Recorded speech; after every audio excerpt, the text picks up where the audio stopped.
বসন্তকাল আসলে পরে গাছগাছালির মজা সবাই মিলে উড়িয়ে দিল কিশলয়ের ধ্বজা।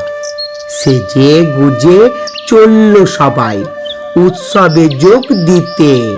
শিমুল পলাশ সবার মাথায়, টুকটুকে লাল ফিতে। কৃষ্ণচূড়ার আগুন রঙের ওড়না উড়ে তার। রাধা চূড়ার মতন আছে স্বর্ণকুড়ি কার। জারুল পারুল ভাই বোনেরা করছে কি হাঙ্গামা। ওদের যে চাই গোলাপি আর বেগুনি রঙের জামা। আলোকসজ্জা নইলে কি আর এমন শোভা খোলে। অমল তাসের ডালে সোনার ঝাড় লণ্ঠন দোলে। মুখ লুকিয়ে শুকিয়েছিল মাদার গাছের ডাল। দক্ষিণ হাওয়ার খবর পেয়ে সাজলো লালে লাল। ভিনদেশি এক অতীত এলো শাকিন মাদুরাই। নামখানি তার ছায়া তরু, রূপের সীমানায়। রুদ্র পলাশ নামটি বড্ড কঠিন এবং ভারী। কমলা রঙের পাগড়ি তাহার কেমন মনোহারী। এমনিতরও নানান সাজে সেজে সকল গাছ সবাই মিলে করল শুরু মহোৎসবের নাচ। নাচে গানে খুশির টানে উঠল সবাই মেতে। কেউ দেখেনি দৌড়ের মাঠে কে ছিল উৎপেতে। হিংসুটি এক কাল বসে কি হঠাৎ এলো তেরে।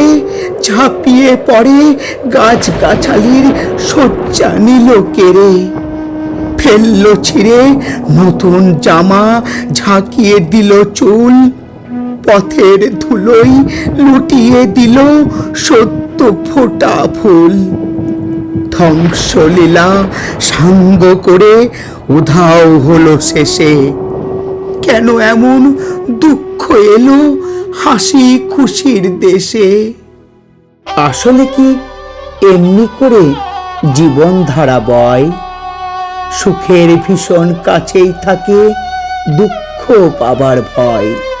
ফুল ফোটানোর মাসেই আসে কাল বৈশাখীর হানা। বিপদ কোথায় লুকিয়ে থাকে যায় না তাকে জানা। তাই বলে কি শিমুল পলাশ ফুটবে না আর কাল।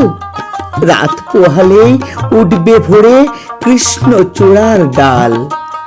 হিংসুটে ঝড় আজকে যাদের হাত পা দিল ভেঙে, কালকে তারাই নতুন রঙে উঠবে আবার রেঙে।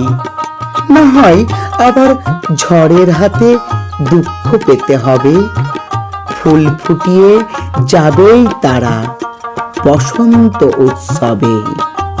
ফুল ফুটিয়ে যাবেই তারা বসন্ত উৎসবে।